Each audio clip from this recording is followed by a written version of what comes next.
हरि ओं नमो भगवते वासुदेवाय। समस्ते माल युद्ध सारी धाइले करे शस्त्र धरी खड्ग तोमर सरवृष्टि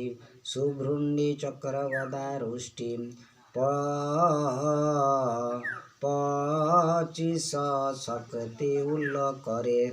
त्रास परशुके कुठारे निष्कृषम उल्लजे मुद्गर परिघ पुणी भिन्दिपालम हेमंते नाना शस्त्र भेदी असुरंकर शिर छेदी गज तुरंगर थरथी युद्धे पड़िले पंक्ति पंक्ति शस्त्रे खंडित कलेवर निरते गलई रुधिर बाहु हृदय शिर छिड़ी पड़िले दर्शन का मोड़ी नाना भरण आयुधे भुज सहिते नाना छंदे गज तुरंग मृत पिंडे आच्छादी रहे युद्ध खंडे कबंध उठी रण मध्ये नृत्य करंती वाद्य नादे तीक्ष्ण खड़ग करे धरी धामंते कंपे वसुंधरी बड़ी जे इंद्र संगे थिला अनेक बाहु युद्ध कला जिणी न पारी माल युद्धे बसी माया विमान मध्ये धनुके दश सर धरी इंद्रे बिंधिला क्रोध भरी तिनी नारा चैरावती बिंधिला आत्मार आयते चारि अश्वंकु चारि बाण बेगे बिंधिला दैत्य राण मातली सारथी इंद्रर थिला जे रथर उपर जहु बिंधिला वीर डाकी चंद्र धाइला ताहा देखी चंद्र धाइला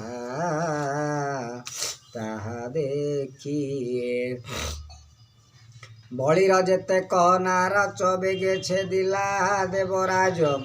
बलि की चाही मंद हासे बेगे मिलिला तार पासे इंद्र अद्भुत कर्म चाही बलि अत्यंत क्रोध बही पुणी शक्ति धरी करे पेशिला बासव उपरे उल्काजे सने शून्य मार्गे पड़ी विराजे 10 दिगे जे शक्ति बलि पेशी थिला इंद्र ताई शीत छेदिला हेमंते शूलकुंत हरिष्ट बलि हस्तरु बेगे काट हरसे करे शंख नाद क्षीण शस्त्रे बलि स्तबध न पारी माया प्रकाशिला तक्षणे अंतर ध्याने गला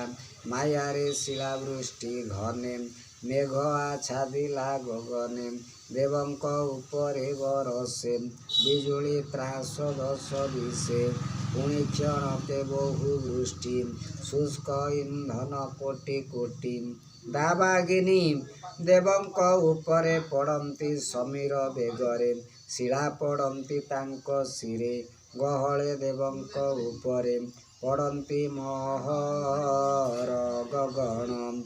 वृश्चिक आदि बरषण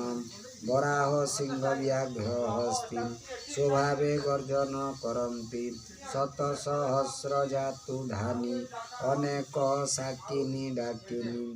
विवस्त्र हुई शूल करे पिटंती देवंक उपरे पिटंती देवंक